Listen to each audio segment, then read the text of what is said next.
Bueno, continuamos con la siguiente conferencia de esta tarde. En este caso, corre a cargo de la doctora Pérez Díez, Mari Carmen Pérez Díez, que creo que la conocen. Lleva muchos años excavando y como directora de la excavación de Heracleópolis Magna, y nos va a presentar proyecto de Heracleópolis Magna en Nasi al-Medina, el templo de Jerisev.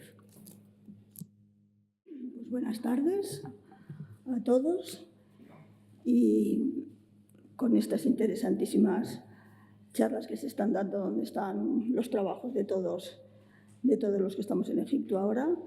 Bueno, yo me voy a centrar en el templo de Jerisev porque son las excavaciones, los últimos años las hemos hecho aquí. Ya saben ustedes que antes llevamos 40 años, hemos estado trabajando en la necrópolis del primer periodo intermedio, en la del tercer periodo intermedio, y bueno, pensamos que era bueno continuar en el templo de Jerisev, pues al fin y al cabo no deja de ser el dios local. Y bueno, les voy a explicar un poco la historia de la excavación, cómo hemos reconstruido, y luego alguna parte un poco más dirigiéndome al estudio del templo, de los sacerdotes, de la economía y todo eso dentro de lo que yo pueda, porque ya les iré contando. Ya saben todos que Heracleópolis se ve bien. Es la antigua ciudad de Jenin-Nesú y que está situada en el Medio Egipto, muy cerca de la entrada del oasis del Fayum. Entonces, en el centro, esta es la ciudad de Nasi al-Medina, la actual, como verán, son todos una serie de pueblos, y en el centro está el yacimiento, está la antigua Heracleópolis Magna, que bueno, ahora mismo está protegida, está vallada, no se puede pasar. Y bueno, es un sitio muy difícil de visitar porque está cerrado, los egipcios no permiten, sino es con un permiso especial.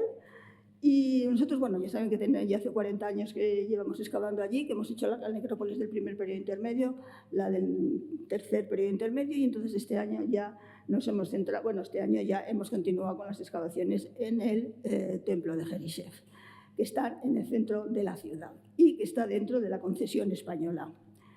El templo de Jerisev tiene muchos problemas, ahora los voy a ver, y es muy difícil excavar porque está muy destruido. Hay zonas donde prácticamente solo excavamos, estamos excavando cimientos, no hay más, y tenemos que ir haciendo reconstrucciones en función de los estudios estratigráficos. Pero hemos podido determinar varias cámaras, varias habitaciones que conformaron el templo. Esta zona es la que hemos excavado por nosotros, una ortofoto, y luego estas son las diferentes partes del templo a las que hemos podido acceder. ¿Cuáles son los principales problemas de la excavación del templo? En primer lugar, yo creo que ya he oído a Miriam, y la verdad es que, por un lado, me he puesto contenta, por otro lado me he deprimido, porque, claro, realmente este templo está rodeado de escombreras, que fue los primeros arqueólogos, Petri y Nabil, pues todo lo echaron así como a los lados. Entonces ahora mismo queda como en medio del yacimiento, rodeado de estas terreras, de unas terreras de varios metros, que claro, es muy difícil primero limpiarlas y excavarlas, primero porque cuesta mucho esfuerzo y también mucho dinero que tampoco tenemos. Ese es uno de los problemas principales. El segundo problema, o sea, la terrera que la tiene, por ejemplo, es la de Petri, esto ya es zona de excavación, y luego otro problema es el agua de la capa freática. En la capa freática, cada vez que abre las esclusas en Asuán, que suele ser 2 veces al año, pues entonces sube el agua en todo el templo. Y claro, es dificilísimo excavar. En el templo hemos hecho, bueno, los egipcios han hecho un dewatering, que es una obra que está muy bien, que saca el agua, que tiene que estar funcionando constantemente, pero claro, solamente cuando estamos allí. En el momento en que nos vamos, pues el agua vuelve a salir. Entonces, nos faltan elementos para establecer y para saber cómo era su templo originalmente. Aquí tienen ustedes lo que les hablaba de la falta de documentación y la falta de piedras y de losas. El templo ha sido enormemente expoliado, pero desde hace mucho tiempo. Aquí están viendo cómo estaba en la época de Petri, que los encontró él en 1904, y cómo ha ido desapareciendo. O sea, el expolio del templo viene de muy antiguo, pero ha continuado en los últimos 100 años y prácticamente se han llevado la mayoría de las losas que estaban allí. Bueno, ¿cómo hemos estado excavando nosotros? Hemos hecho, por supuesto, fotogrametrías, hemos utilizado el método Harris, creando una serie de estudios de estructuras y bueno, estamos intentando reconstruirlo y ver otra vez cómo fue una matriz Harris. Aquí tenemos al dios Herishef. El dios Herishef es una divinidad primordial en el panteón egipcio.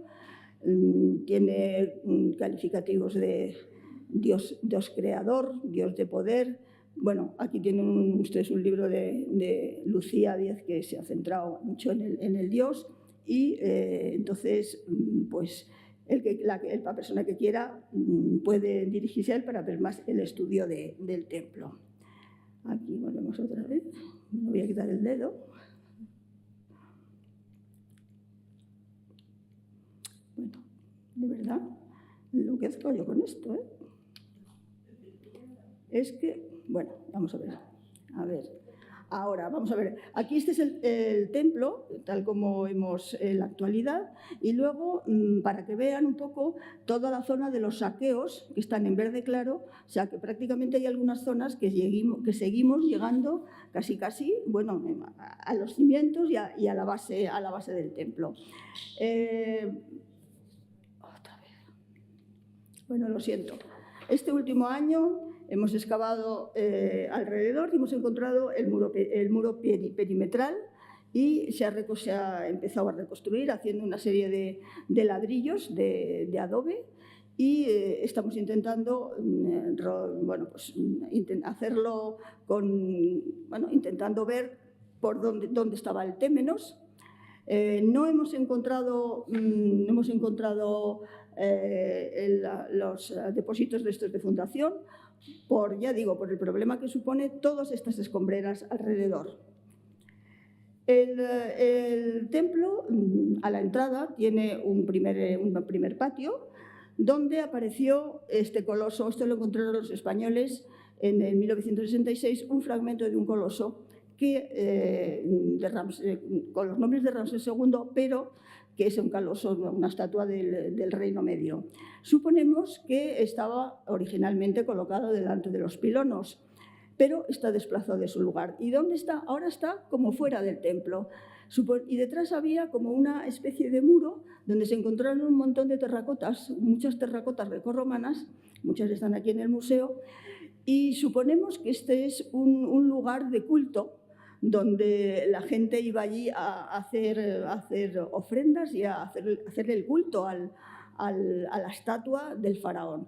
O sea, el hecho de que esté fuera, pues nos indica esto. Originalmente estaría delante de los pilonos. Tenemos el primero, el de la derecha. Este todavía no lo hemos encontrado, tiene que estar por allí. Y bueno, pues aquí tienen un plano con la planta general.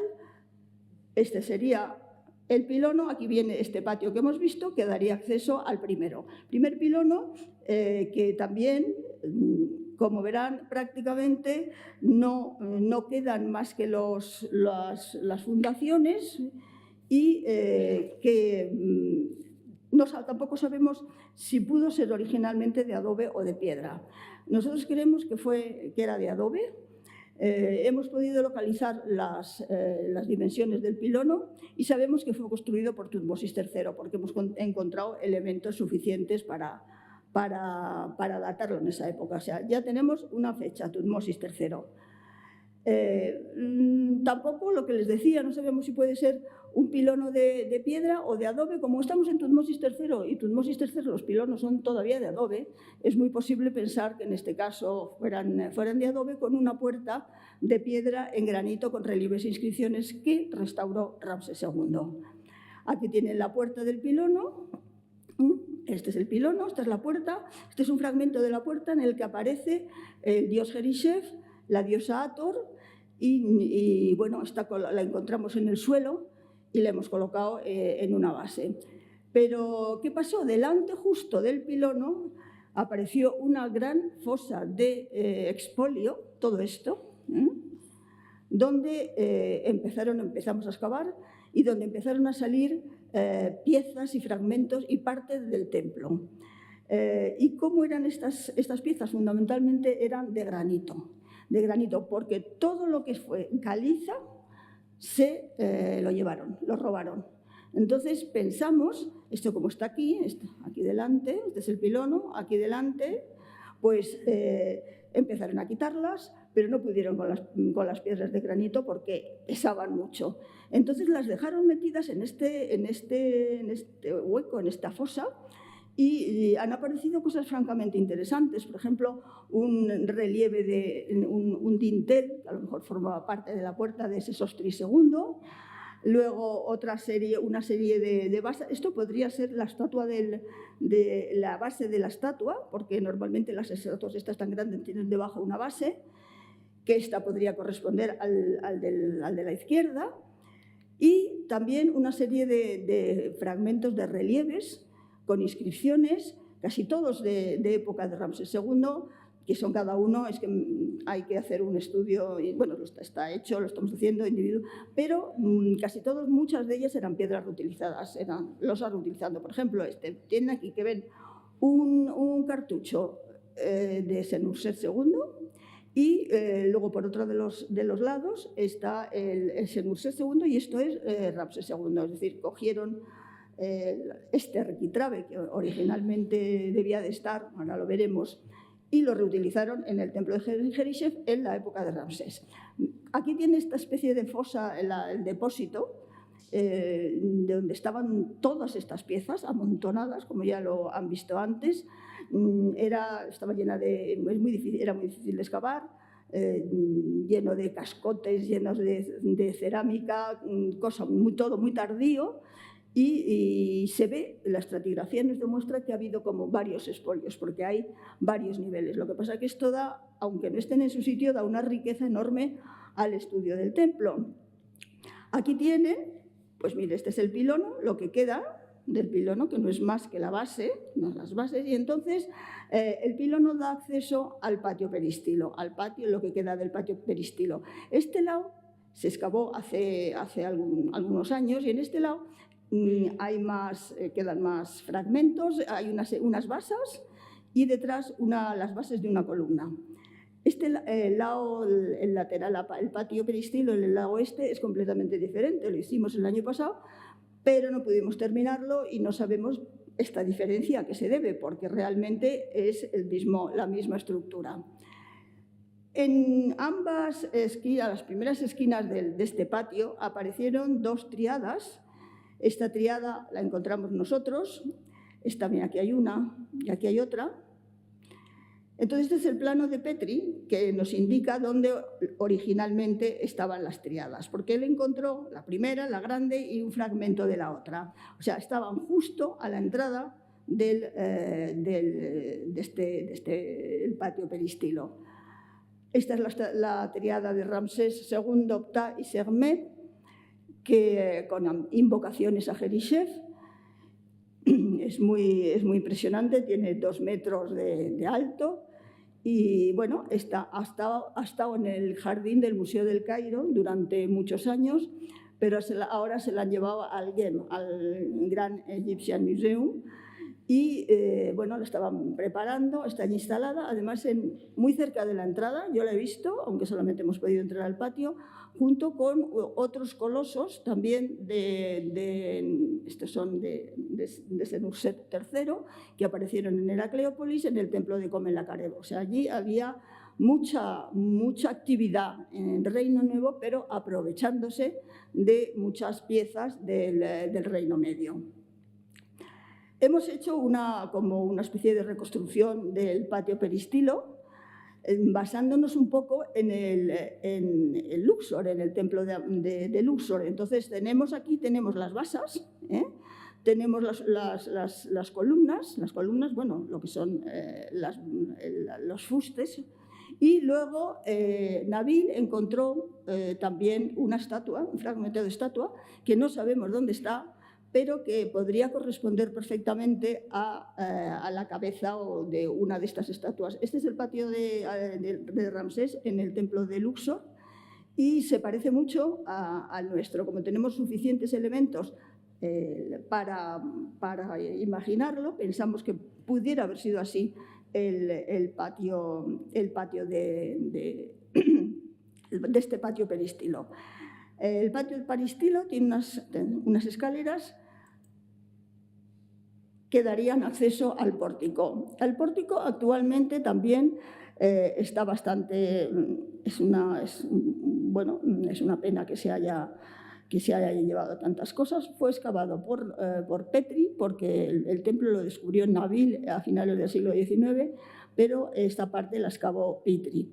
Estaba todo caído, llevamos a unas personas de Luxor para que recolocara lo que pudiese, y entonces tiene la parte de delante, hay 3 basas a cada lado, en la entrada, encima de un enlosado, y todo esto es una reconstrucción también de la época de Ramsés II, que puso unos relieves que ya los veremos a continuación. ¿Qué pasaba? Que se encontraron 6 columnas con 6 basas, 3 a cada lado. Pero claro, no podíamos pensar que aquí, que fueran solo 3, porque esto había una luz muy grande y entonces demasiado para poner un arquitrabe. No podía ser, ¿no? Porque se hubiera caído. Pero de hecho, él no encontró nada más que 3 columnas a cada lado y 3 basas. Bueno, pues hemos seguido excavando cerca a la entrada y resulta, esto es como lo encontró Nabil, con todas las columnas, Nabil, esto es de Nabil, todas las columnas caídas, las columnas se las llevaron y están ahora en distintos museos del mundo, están allí, estaban encima de estas basas y entonces Petri y Yasuoka hicieron una interpretación de las columnas del templo de Jeriseth. Ellos decían que no podían ser 6 solamente, que tenían que ser 8, porque si no el arquitrabe del centro no podría sujetarse. Bueno, ¿qué pasó? Nosotros, insisto, seguimos haciendo excavaciones justo delante de la puerta y casualmente nos apareció la base de otra posible columna que se situó en el centro, con lo cual se confirma la existencia de estas 8 columnas, pero pensamos que a lo mejor no necesariamente eran de piedra, sino que podían de ser o de madera o de adobe o de algún otro material, pero con esto ya la arquitectura del templo quedaba mucho más completa. Aquí tienen una sección del templo, el pilono y las columnas de estas que son palmiformes, ¿no? Y esto soy yo delante de una columna que es en la calzada de Unas, en Saqqara, porque decían que estas columnas las habían traído de algún lugar del norte, del delta, porque son muy parecidas a unas que aparecen en Abusir y esta. Y encima de las columnas había una serie de arquitrabes, también con los nombres de Ramsés II, que también las había colocado ellos, pero casualmente una de ellas, en un lateral, había una inscripción de Sesostri II. Es decir, que también eran reutilizadas, se las había quedado, había ido. Entonces empezamos a pensar, bueno, ¿qué pasa aquí? Que tantas cosas hay, el dintel de Sesostri, y entonces nos dimos cuenta que la pirámide de Laún está a 10 kilómetros de Heracleópolis y que Petri lo estudió y dice que hubo una destrucción del templo funerario por Ramsés II, entonces ya no queda nada, Y es muy posible que todas estas piezas vengan de allí, porque para qué se iba a ir a Saqqara o para se iba a ir al delta a traer unas columnas si realmente las tenía a 10 kilómetros. Entonces, otra reutilización más de Ramsés, que estuvo interviniendo en el monumento todo lo que pudo. Esto nos pasó un poco igual. Vamos a ver, este es la planta del pórtico que excavamos el año pasado y dijimos, bueno, ¿cómo se cubre esto? ¿Cómo se cubrió originalmente? Porque no hay nada. Entonces pensamos lo mismo, aquí tenía que haber columnas o tenía que haber algo que sustentara el techo, porque si no, esta parte entre las columnas y la zona norte del pórtico era imposible techarla. Excavamos y el año pasado, en la campaña de 2023, y efectivamente encontramos en el suelo, bajando un poco, una zona donde podía perfectamente haberse soportado una serie de columnas que desaparecieron. Entonces, aquí se ve muy bien cómo, de esta manera, sería posible techar, porque apoyándonos en esto que hemos encontrado, en este suelo, y colocando en medio una serie de columnas, pues creo que se resolvería bastante bien lo que es este pórtico. A cada lado aparecieron dos columnas. Uno lo encontró Petrie, que está en el Museo de Pensilvania, y otro lo encontró Nabil, que está ahora en el Museo del Cairo. Lo mismo, inscripciones de Ramsés II, pero son colosos y son estatuas del Reino Medio. O sea, que es que hubo una introducción en zonas del Reino Medio y muchísimas, en la época de Ramsés, las trajo al templo. Entonces, hemos podido definir la cronología y las diferentes etapas del pórtico. ¿Cómo lo hemos sabido? Primero, por las excavaciones y por la estratigrafía, desde luego. Segundo, por los modelos constructivos. Es muy diferente las zonas que son de Tutmosis III, que es de la época primera del templo, bueno, de la más importante.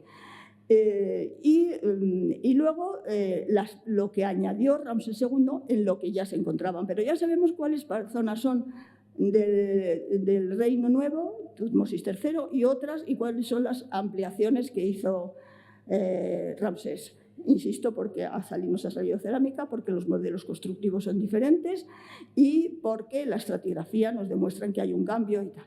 Entonces, esto también es muy interesante porque al final podemos reconstruir en cierta manera el pórtico, que debería ser uno de los elementos más importantes, con las 8 columnas, la columnata en medio y a cada lado los colosos de Ramsés, que estarían allí pues, a modo de estatuas y bueno, para la gente que quisiera ir.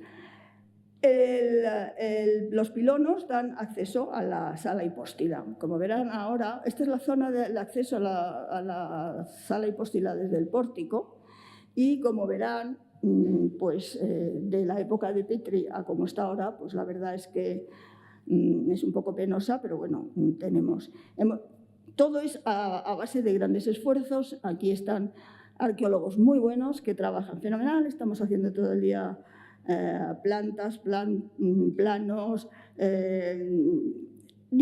fotos, quizá también con J, que nos lo hace fotografía aérea. Nosotros tampoco podemos llevar allí ningún dron ni nada. También estamos en el Medio Egipto y es zona militar. Pero es constantemente, cada día son fotogrametrías, una, otra y otra, que al final nos permiten reconstruir un poco cómo era el templo. Estamos en la zona final, en la zona de la Misión Arqueológica Española, y luego esto es como estaba en época de Petrie. Aquí esa era la sala hipóstila, estamos aquí. A continuación había 3 habitaciones, una de ellas posiblemente una escalera y al final el santuario con las dos habitaciones alrededor. La zona norte ha sido muy interesante toda la zona de él, porque han aparecido por primera vez niveles anteriores al Reino Nuevo. Es decir, nos preguntábamos, ¿cómo es que en el Reino Medio y en el primer periodo intermedio, en el templo de Jerisev, con lo importante que es, no haya nada? Bueno, entre el agua y lo difícil que tenemos al lado, bueno, en la zona norte sí ha aparecido aquí donde están marcadas, el 1 y aquí también el 2, ha aparecido como una especie de edificio que tiene, que bueno, insisto, el modelo constructivo también es diferente, eso lo podía explicar muy bien Antonio Gómez, que es el que se ha encargado de todo, y aparecieron pues, cerámica del Reino Medio, una serie de bloques, de aquí abajo, que es un granero, muy completamente PPI, y bueno, pues entonces se ha podido determinar que sí que existió un templo en el Reino Antiguo, o por lo menos una primera, si no fue un templo como tal, pudo ser una serie de estancias, pero desde luego, por supuesto, ligados a Jerisev y a la religión. Aquí hay algunas de las bloques de piedra que aparecieron, muchos de ellos estos los cavó también Petrie, en esta zona de aquí. Él tocó un poco, pero vamos, no llegó a ir a mucho más, y todo esto es Sesostris III, este es Sesostris II, es decir, que sí que hubo actividad y que hubo también, que durante el Reino Medio, si no digamos, podría ser unas capillas o podría ser algo, pero desde luego precedió a las construcciones posteriores de Tutmosis y de Ramsés.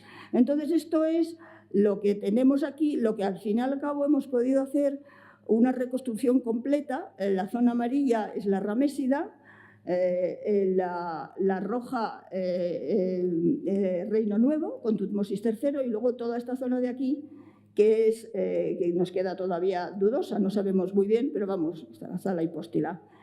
Bueno, yo no quiero solamente hacer una descripción arquitectónica de la sede, porque me parece que el templo es una cosa más importante. Esto se lo dedico a Lucía. Entonces, los lagos de Heracleos, todos los templos de las divinidades tienen un lago, o dos. Entonces, en Heracleópolis, en el capítulo 17 del libro de la salida del día, habla de esto, habla de los lagos de Heracleópolis y dice, ¿qué es esto? Es que yo he sido bañado el día de mi nacimiento en los dos grandes lagos que están en Heracleópolis, el día en que los hombres consagraron las ofrendas al gran Dios que se encuentra allí. ¿Qué es esto? Líquido infinito es el nombre de uno de estos lagos. Mar es el nombre del otro. Son el lago de Natrón y el lago de Maat. Y esta es la viñeta que ilustra el capítulo 17 del libro de los muertos. Bueno, ¿dónde están esos lagos? Aquí, como verán, como está todo rodeado de escombreras, que si algún día se pudiera excavar, que no sé yo, seguramente va a pasar como con Miriam, ¿no? Que van a aparecer muchísimas cosas que en estos momentos están completamente tapadas. Entonces, bueno, ¿dónde estaban esos lagos? Durante algún tiempo empezamos a pensar, pues no sé, vamos a ver si es que esta zona de aquí de delante que tiene como una especie, que esto era uno de los lagos de Heracleópolis, se estuvo decidiendo, bueno, pues lo que pasa es que, claro, estaba como muy metida dentro del templo y era muy raro. También teniendo en cuenta que el agua sube y baja cada año, depende del año que vayamos. Afortunadamente con el de watering pues podemos bajar el agua. Bueno, este año, el 23, no lo habían puesto y estuvimos con agua hasta las rodillas la primera semana. Pero claro, luego nos dimos cuenta que ahí no podía estar el lago de Heracleópolis. Fuimos a los planos de Petrie y entonces aquí, justo en esta zona, hay un suelo que ahora no está, ya ha desaparecido, y justo aquí está el orificio grande que hemos visto. Antonio y los arqueólogos miraron y dijeron, mira, esto no es un lago, aquí no ha estado nunca, porque esto es un agujero de Petrie, porque aquí hay suelo. Y entonces es muy raro, porque claro, que esté ahí, y todo lo demás del templo, igual de inundado que ellos, pues en principio lo hemos dado como que no. No lo hemos encontrado, no los hemos encontrado. Hay 2 lagos, pero Heracleópolis Ignacia es tan grande, es tan inmensa, tan difícil de excavar porque hay tantísimos, está todo revuelto, todo, pues, y sobre todo alrededor del templo, entonces no los hemos podido encontrar. Pero hay una zona, hay una zona que no está demasiado alejada, que hicimos aquí una prospección geofísica y, bueno, mapeamos todo lo que hay alrededor y todo tenía algo debajo, o hornos cerámicos o restos, algo había, muy difícil, claro, porque es una extensión inmensa, pero aquí, justo debajo, aquí no había nada, nada de nada. Entonces, al no estar demasiado lejos del templo y ser una zona un poco posible, a lo mejor pensamos que aquí puede estar el templo, el lago, pero tampoco sabemos si era o no era. Nos hemos arriesgado un poco a decir que lo que pensábamos antes que era el lago del templo, ese no es. Seguro, hay 2 lagos y tienen que estar en los alrededores, pero claro, esto es excavarlo y, bueno, pues son, yo qué sé, un montón de kilómetros cuadrados y nosotros no lo podemos ver. Entonces, no había nada debajo. Entre otras de las piezas losas que hemos encontrado, a mí me han gustado mucho estas porque hay muchas que conmemoran la fiesta de Jefsed. Ya lo saben todos, la fiesta de Jefsed es una fiesta que se hacía cada 3 años, que hacía el propio faraón y que venía al templo a conmemorar su reinado. Pero claro, esto también implica, o por lo menos sabemos el de Saqqara y conocemos otras zonas donde se hacía la fiesta de Jefsed, tenía que haber una zona dedicada a ella, donde se construían unas capillas, porque allí es donde venían donde traían a todos los dioses de Egipto.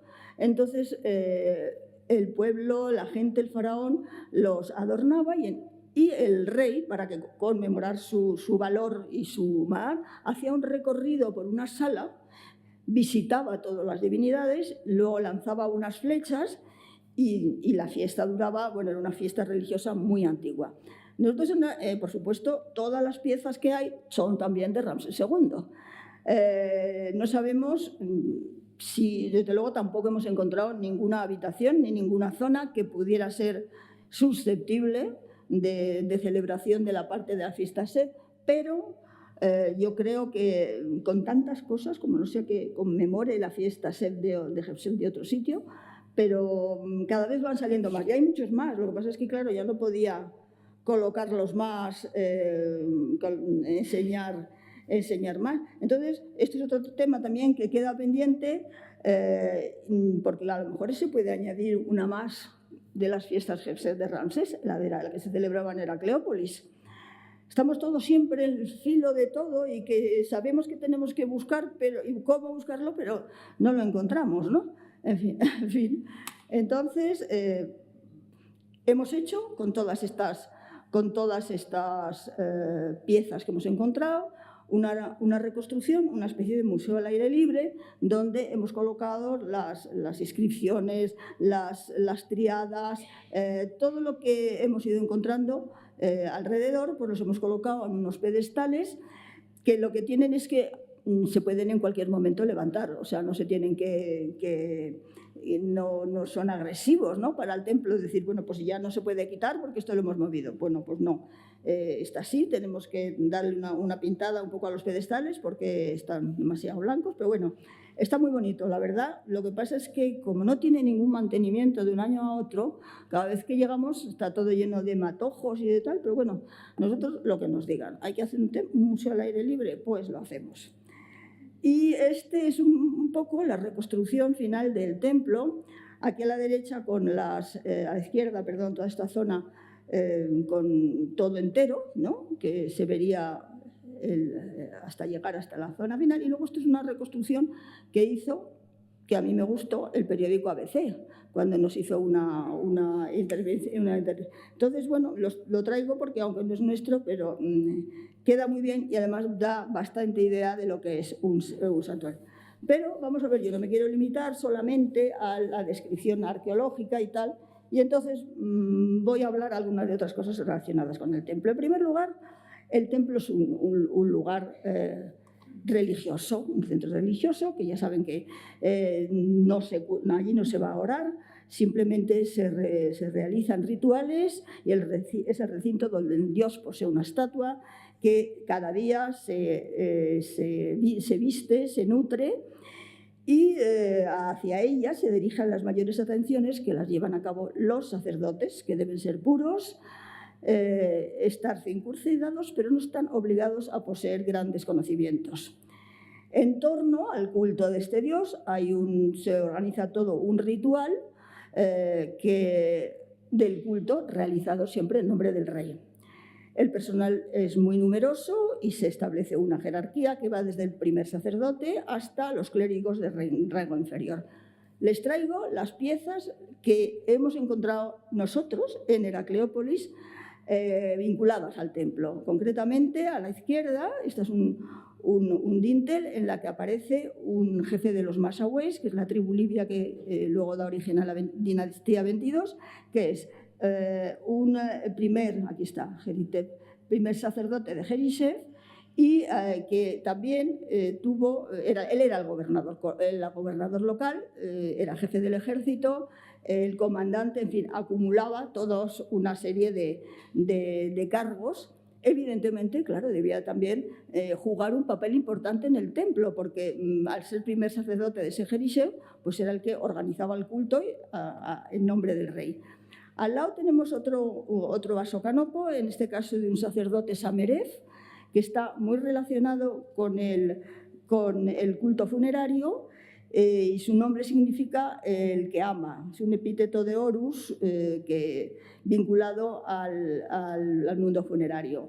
También hemos encontrado también un set de Euseptis, que son de unos padres divinos, que se escriben dentro de la escala inferior, del rango inferior del sacerdocio. Y para ser un padre divino era necesario recibir órdenes mayores y eran los que asistían al alto clero, y su oficio consistía en preceder las procesiones, manejar la barca sagrada, etc. También entonces muy vinculados al templo. También hay sacerdotisas. Nombramos muchos de los documentos que hemos encontrado, mencionan a un buen número de mujeres dedicadas a la función sacerdotal. Aunque efectivamente las mujeres no tuvieran la influencia. ¡Ande! ¿Qué ha pasado? No toca nada, ¿eh? ¿No? ¿Aceptar? ¿Pero por qué? ¡Ay! ¿Sabes lo que pasa? Que estoy con Miriam. Esta sesión de... Ha terminado con Miriam. A ver si podemos llegar al mío. ¿Aceptar? Y darle ahí. Sí, seguimos aquí. Sé que hago la reunión. Es que las cosas así de reunión duran 40 minutos y a los 40 minutos se seca. Entonces aquí tenemos también una sacerdotisa que era una gran concubina del harén de Jerisev, y que efectivamente estas mujeres no tenían que ser célibes, estaban vinculadas al clero local y bueno, llevaban todo lo que era la temática del clero femenino, de las fiestas y de las religiones. Aquí también hay otra, esta se llamaba Tanet Amón, y aquí tenemos su filiación que es una Imit Baj de Jerisev. Se puede traducir aquella en la que está el falo, aludiendo al carácter sexual y la fertilidad de Jerisev. Esta segunda sacerdotisa sí que tenía sus propios dominios y la denominación podría hacer alusión al mito de la teogamia divina.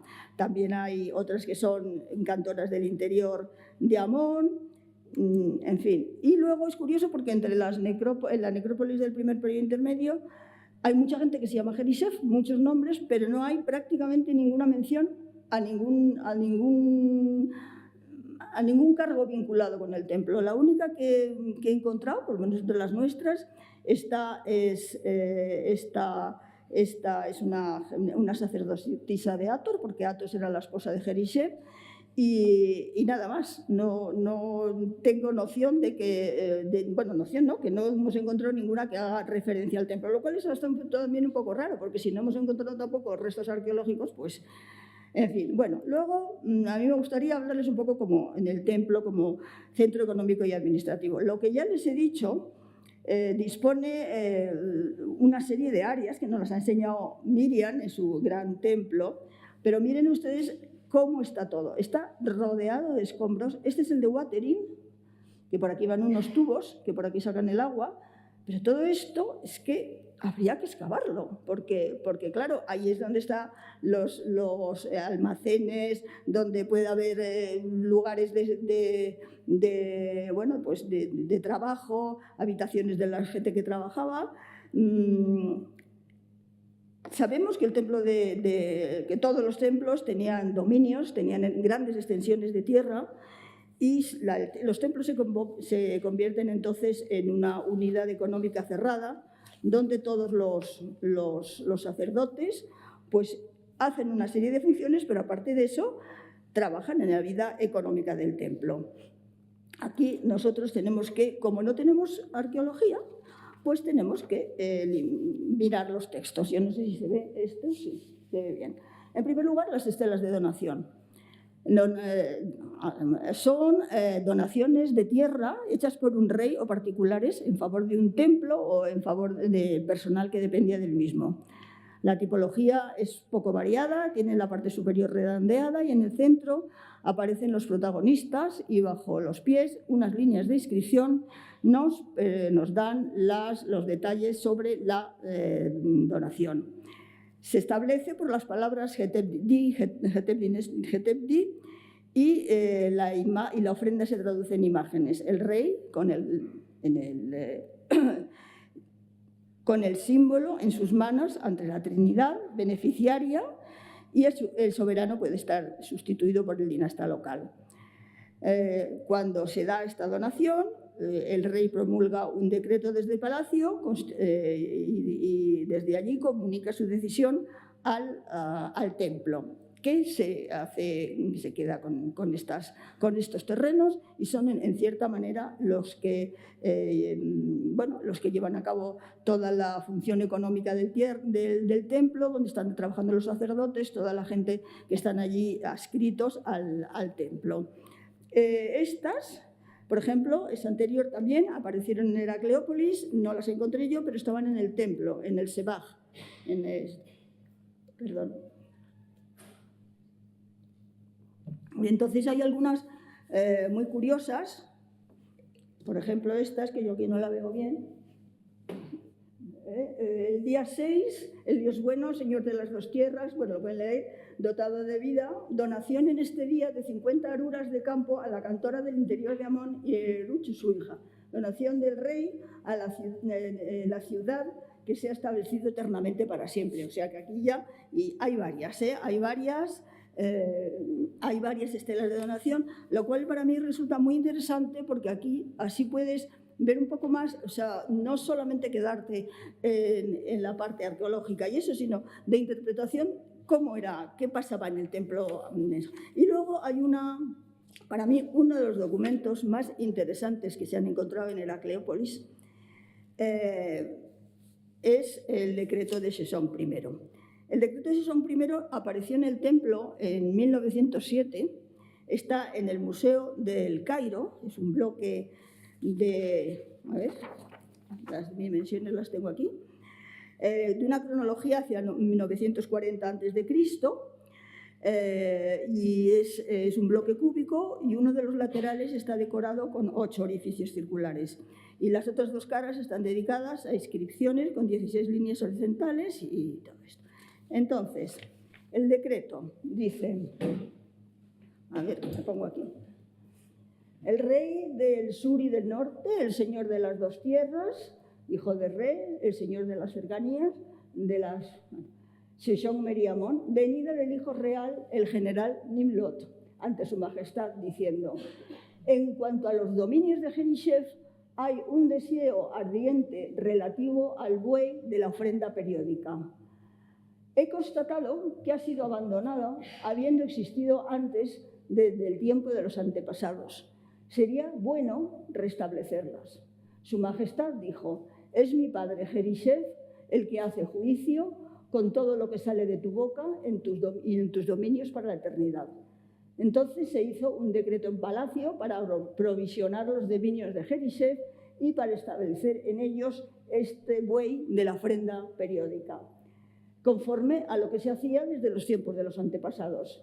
Se hizo el decreto para regular su aprovisionamiento, se sometió la ofrenda periódica del buey a las ciudades, los lugares habitados, los pueblos de la región de la Cleópolis, sin que sustrajera ninguno de ellos. A continuación, hace una lista, presenta a todas las instituciones y a todas las personas que están obligadas, en función de su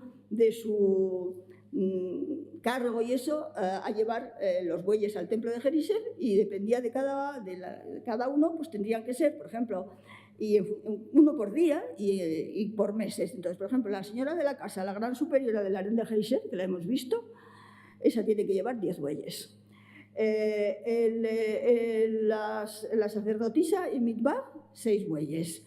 El intendente del templo, 1 buey.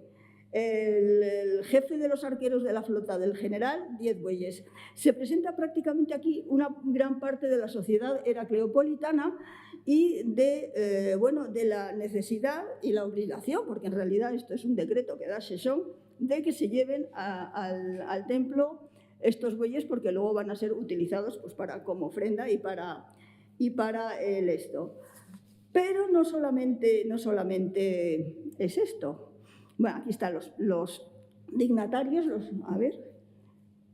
estos son los dignatarios y el personal del templo principales que salen en el decreto. Aquí los tienes: el intendente, el escriba del templo, el intendente de los almacenes, el intendente de guardia de los almacenes, el de los cebadores, el intendente cabrero de los dominios de Jerichef, los labradores de las tierras del templo, de los campesinos, del doble quelanero, los cocineros. Aquí, claro, nos presenta toda una escena de todas las personas que estaban vinculadas al templo y todo lo que hacían. Aunque no encontremos sus restos o dónde estaban, porque están alrededor, pero por lo menos para mí este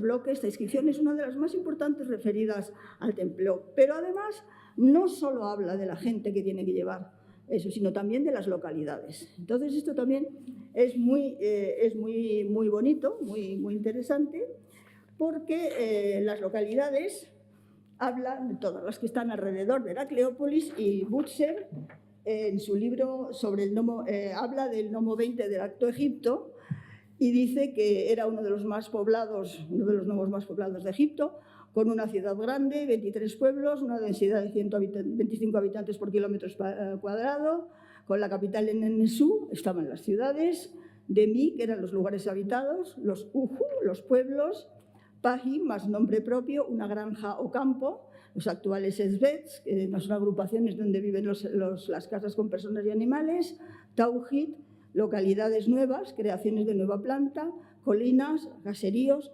mansión. Y entonces también a ellos les obligan a hacer a llevar una serie de bueyes. Evidentemente, estos son pues menos, ¿no? Menos la localidad de Tarrapet Bastet, la localidad de Pararenfet. Entonces, esto, lo interesante desde mi punto de vista es que aquí, por ejemplo, ¿veis? Aquí están las localidades con los bueyes que tienen que llevar cada uno de ellos al templo de Jerichef. El mes de Painita, están el castillo de Tid, el lugar de la victoria del ejército. Esta es la conclusión. Y luego, por ejemplo, a mí es que me encanta, porque el castillo de la Cabra, el pilono fortificado del Negro, el filono fortificado de Nerrempi, la colina de Bastet, la Casa Verde, el Jardín de las Rosas, el Pernevit, el Castillo de Montú. Es decir, hay una serie de localidades mencionadas que todas ellas formaron parte del nomo heracleopolitano. Entonces, aunque no sabemos dónde están ni sabemos cómo son, pero este texto nos ha dado muchísima información sobre el nomo, cómo podía ser de grande Y, en fin, pues a mí me ha gustado mucho enseñarlo porque yo lo tenía siempre, lo tuve en la tesis doctoral, pero digo, bueno, es un buen momento que aparte de hablar de la arquitectura, de cómo eso, explicar un poco todas estas cosas, cómo funcionaba el templo de Jerisev, a pesar de no tener, tener todos los escombros alrededor y no poderlos ver. Y bueno, pues podemos pensar que el gnomo era cleopolitano de esa época, pues en esa época era muy parecido al actual, una tierra verde, una tierra fértil, una tierra rodeada por la cadena líbica y donde hubo una gran población y donde tuvo una historia muy importante que la estamos completando con las excavaciones del tercer periodo intermedio y del primer periodo intermedio, que ya voy a empezar a trabajar, a dedicarme a la necrópolis. Ya se lo he dicho a Andrés, que se vaya preparando, él trabaja conmigo, y bueno, dedicarle. Entonces yo quiero dar las gracias a todo mi equipo, porque eso han sido entre todos ellos los que me han hecho, los que me ayudan y los que han hecho posible que podamos trabajar tanto. Y luego una mala noticia para mí, y es que el Ministerio me ha retirado la ayuda económica, con lo cual ahora mismo el proyecto está parado. O sea, ahora mismo, como no sea que encuentre yo alguna cosa por otro lado, el Cleópolis se ha acabado. Se ha acabado, me han dicho que no me lo daban porque no había presentado el programa de ¿qué? De seguridad e higiene del trabajo. Cosa que nunca me lo habían pedido. Les he dicho que bueno, que yo seguridad, estamos trabajando en un templo, que no tenemos ni columna, no tenemos nada, simplemente un sombrero de paja y unas buenas botas. Y luego que la seguridad, que llevamos 40 años yendo con el ejército, yo tal, que si no lo saben, o no me lo han preguntado antes, que muy mal, porque entonces antes me podía haber pasado algo, que es los egipcios los que se ocupan de nosotros. Entonces, bueno, eso ha sido la semana pasada, yo tengo un gran disgusto, voy a ver si puedo encontrar financiación por otro lado, y si no, pues nada, como este es un proyecto del Ministerio, del Museo Arqueológico Nacional, cogeré las llaves de la casa, se las dejaré al director general y que hable él con los egipcios y que una pena terminar así, pero vamos, yo es que no me lo podía creer cuando me han dicho, no, tú es que este año no tienes nada. 0 euros para un proyecto de 40 años, el único del Ministerio de Cultura en el Exterior y del Museo Arqueológico Nacional. Y ya no quiero seguir porque me pongo a llorar. Pero vamos, creo que tengo suficiente todavía material para seguir, y si no se puede, las cosas tienen un principio y tienen un fin. Si este es el fin mío, pues ¿qué le vamos a hacer? Y estoy muy contenta porque he hecho mucho en mi vida y mucho por el arqueo, pues yo creo que todos los que están aquí lo saben. Y muchas gracias.